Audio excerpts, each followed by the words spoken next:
Hello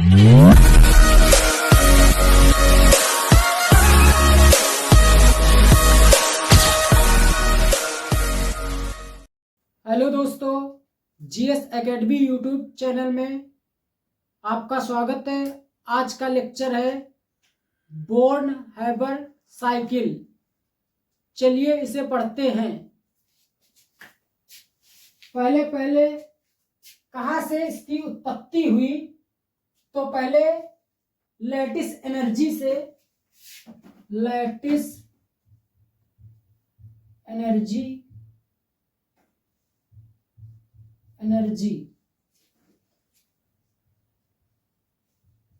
NaCl मिलकर NaCl, ये gaseous form है, ये भी गैसियस फॉर्म, ये सॉलिड फॉर्म में।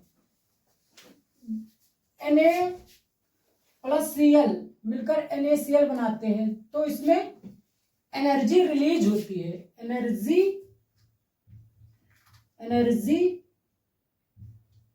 रिलीज होती है। इसी एनर्जी को लैटिस एनर्जी कहते हैं। लैटिस एनर्जी की डिफिनेशन है the amount of energy release when 1 mole of an ionic compound from gaseous cation and gaseous anion mixed when 1 mole ionic compound from if system stable. इसका मतलब system stable का मतलब समझ लेते हैं। यहां पर हाई एनर्जी में Na और Cl है, और यहां पर लेस एनर्जी हो गई। यहां पर लेस एनर्जी, जहां पर लेस एनर्जी होती है वहां पर प्रोडक्ट स्टेबल बनता है। प्रोडक्ट क्या होता है? स्टेबल बनता है। अब दोस्तों, बोर्न हैबर साइकिल को पढ़ने से पहले हीट ऑफ फॉर्मेशन जान लेते हैं क्या होता है।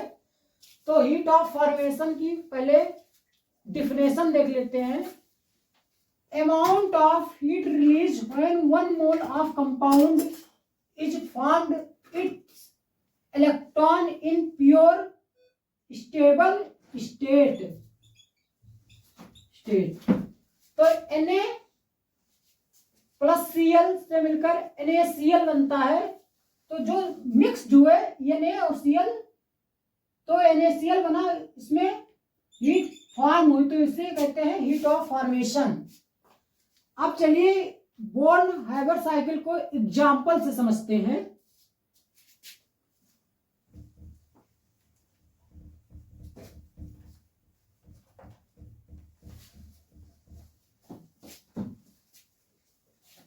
जैसे Na प्लस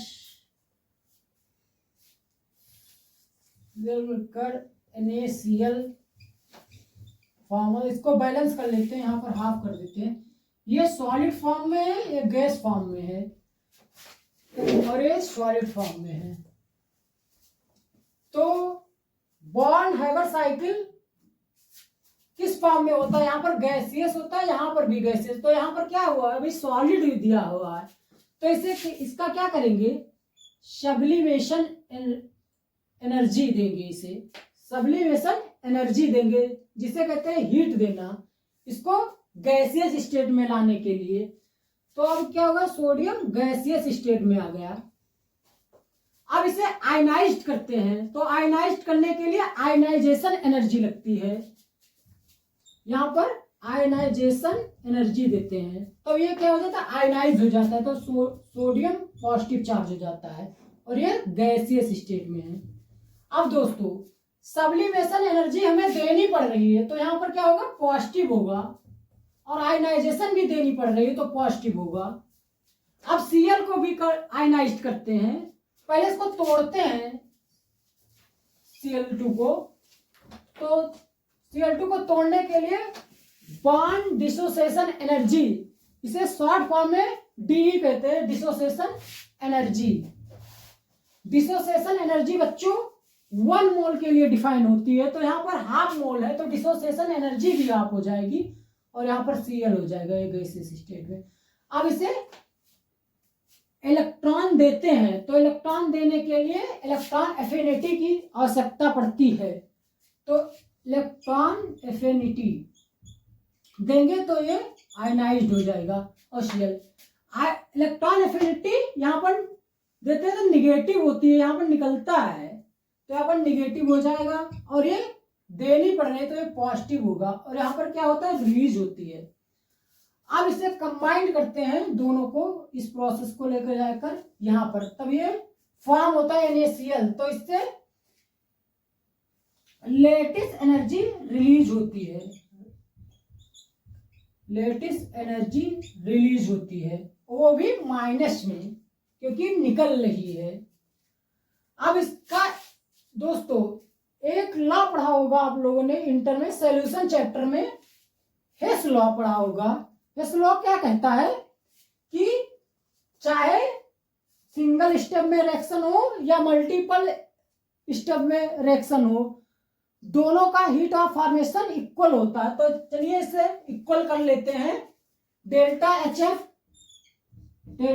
एफ। अब प्रोसेस देख लेते हैं, कितने प्रोसेस में सब्लिमेशन एनर्जी हमें देनी पड़ रही है तो पॉजिटिव हो गई, फिर आयनाइजेशन एनर्जी भी पॉजिटिव में है, और क्या क्या स्टेप हुआ यहाँ पर डिसोसिएशन एनर्जी भी पॉजिटिव में है, डिसोसिएशन एनर्जी बाई हाफ। यहाँ पर इलेक्ट्रॉन एफिनिटी निकल रही है यहाँ पर तो माइनस होगा ये, और लेटिस एनर्जी भी माइनस में है तो यहाँ पर माइनस लेटिस एनर्जी। ये होगा बॉर्न हाइबर साइकिल हो गया। अब इसका एक एग्जांपल और देख लेते हैं, अगर दोस्तों नहीं समझ में आया तो एक एग्जांपल और ले लेते हैं।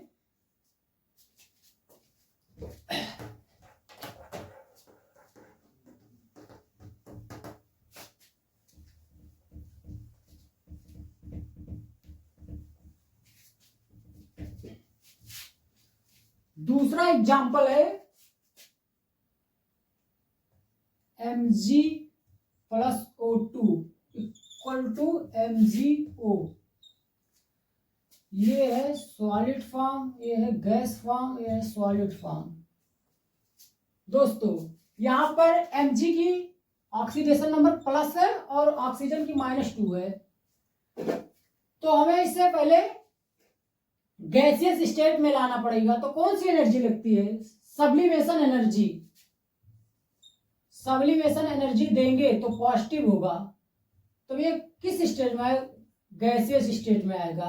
अब इसे आयनाइज करते हैं तो आयनाइजेशन एनर्जी लगेगी, आयनाइजेशन एनर्जी देनी पड़ रही है तो इसलिए पॉजिटिव होगा, तो Mg पॉजिटिव। अभी एक बार हुआ है तो यहाँ पर Mg की वैलेंसी कितनी है? +2 है, तो एक बार और देनी पड़ेगी आयनाइजेशन एनर्जी, ये भी प्लस में होगी। इसको मान लेते हैं आयनाइजेशन एनर्जी फर्स्ट, इसको मान लेते हैं सेकंड। अब ये Mg प्लस में हो गया ये। अब ऐसे ऑक्सीजन को भी आयनाइज करते हैं।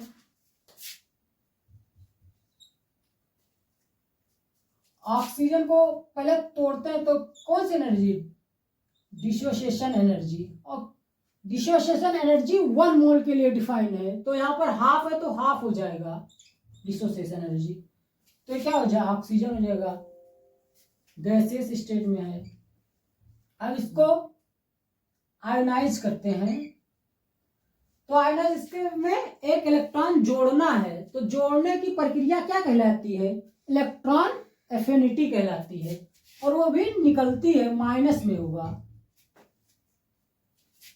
तो क्या हो जाए? ऑक्सीजन माइनस पर। एक बार पहली बार हुआ है, इसको फर्स्ट मान लेते हैं। और यहाँ पर कितने स्टेट में है? 2, ऑक्सीजन -2 स्टेट में, अभी तो एक ही हुआ है।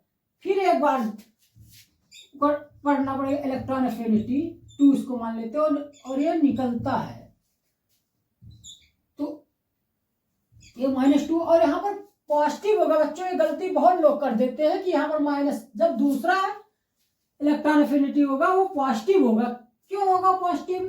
क्योंकि यहाँ पर पहले से ही एक चार्ज है और दूसरा चार्ज लाने के लिए रिपेल होना पड़ेगा, तो हमें एक्स्ट्रा एनर्जी देनी पड़ रही है, तो इसलिए पॉजिटिव होगा दूसरा इलेक्ट्रॉन एफिनिटी। अब ये क्या है, गैसियस स्टेट में है। अब ये दोनों रिएक्शन जाके वहां पर मिल जाएगी, तो इससे लैटिस एनर्जी रिलीज होगी और वो भी किसमें, निगेटिव में होगी। बराबर क्या क्या लिखा हुआ था, sublimation energy plus ionisation energy first plus ionisation energy second minus electron affinity first minus electron affinity second minus lattice energy, और एक और था प्लस डिसोसिएशन एनर्जी बाय 2। अब दोस्तों अब देख लेते हैं factor on which lattice energy depend. क्या लिख लेते हैं, factor of which lattice energy depend, किस पर डिपेंड करती है। तो पहले लिख लेते हैं लैटिस एनर्जी कैसे बनी थी, NaCl, ये हाफ हुआ यहाँ पर, ये गैसियस स्टेट, ये सॉलिड फॉर्म। दोस्तों एक फार्मूला इंटर में पढ़ा होगा कूलाम का, कूलाम फोर्स या कूलाम लॉ। तो F बराबर क्या था वहां पर, Q1 Q2 बटे R²। ये दो एटम के बीच का फोर्स है, ये दो एटम के बीच का फोर्स है। ये Q1 Q2 का है, इस पर चार्ज है जो पॉजिटिव और नेगेटिव, ये चार्ज है Q1 Q2।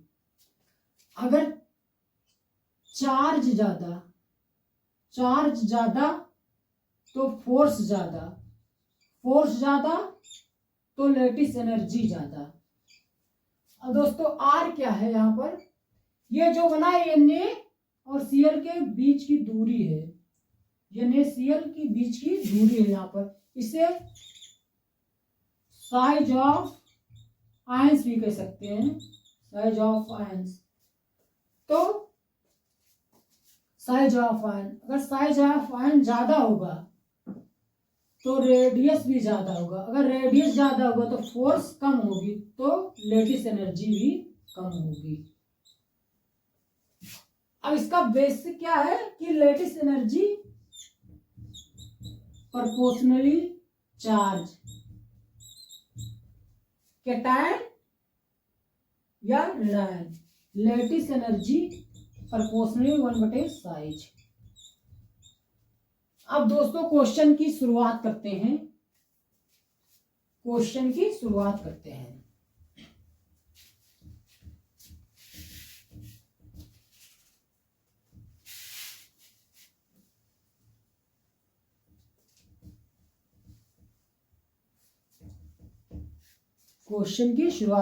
जैसे NaF MgF2 AlF3। दोस्तों अब यहाँ पर क्या करते हैं, एनायन यहाँ पर सेम है, तो यहाँ पर साइज का कोई इफेक्ट नहीं लगेगा, अब यहाँ पर कैटायन को देख लेते हैं, तो यहाँ पर +1 है, इस कैटायन में +2 है, इस पर +3, तो यहाँ पर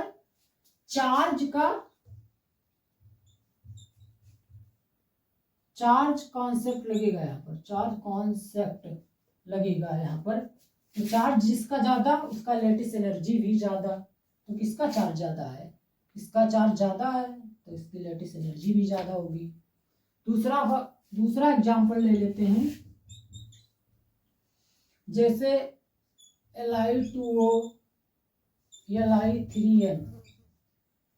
यहाँ पर दोस्तों कैटायन यहाँ पर सेम है, तो यहाँ पर चार्ज से देखेंगे तो ऑक्सीजन पर चार्ज कितना होता है, -2 होता है, और नाइट्रोजन पर -3 होता है। तो जिसका चार्ज ज्यादा उसका लेटिस एनर्जी भी ज्यादा, तो इसका क्रम ये हो जाएगा। और एग्जांपल ले लेते हैं, जैसे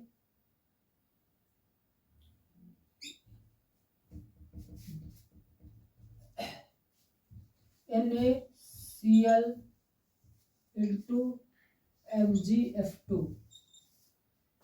इसमें दोस्तों ये बहुत इंपॉर्टेंट है, इसमें दो कॉन्सेप्ट लग रहे हैं।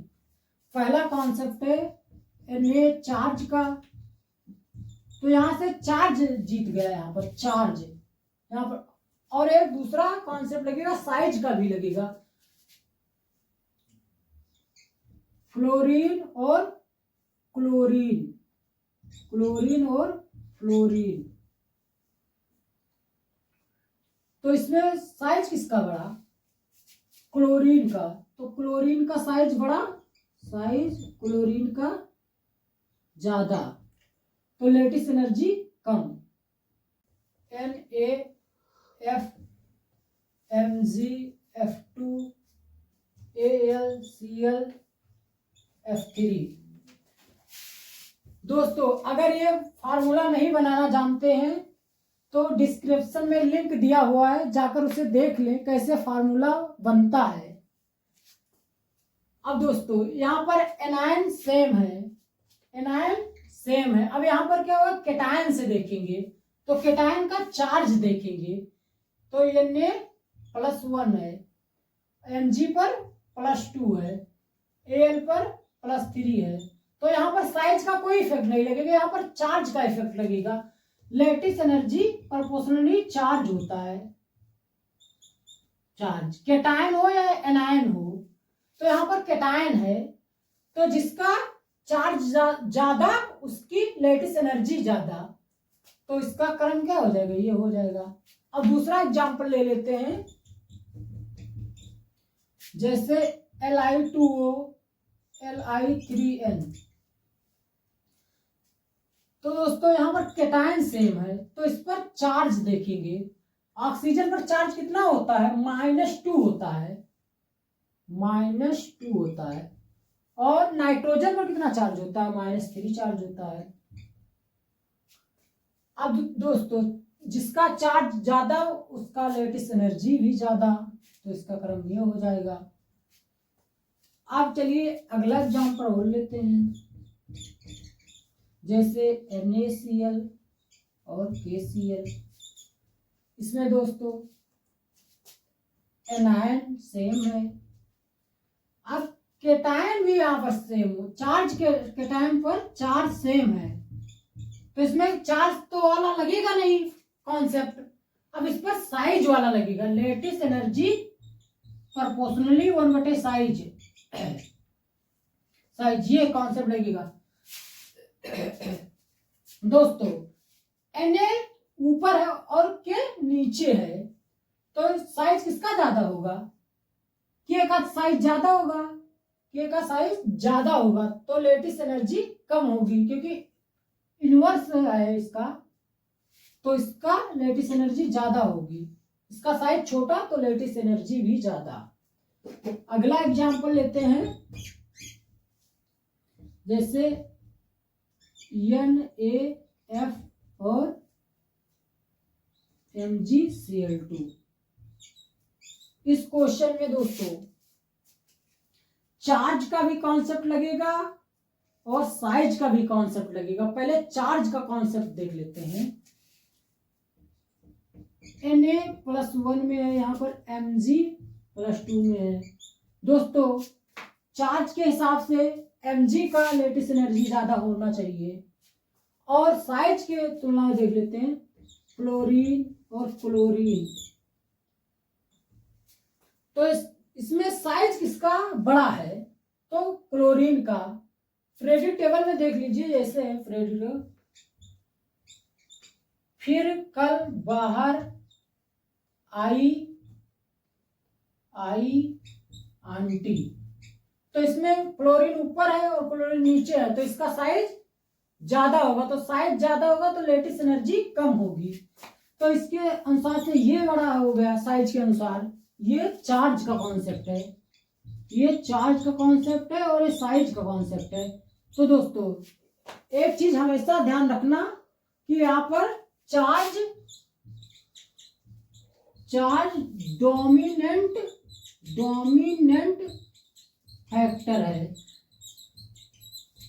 यहाँ पर चार्ज डोमिनेंट फैक्टर है, तो इसीलिए इसका लेटिस एनर्जी MgCl2 का ज्यादा होगा। आई होप, आशा करते हैं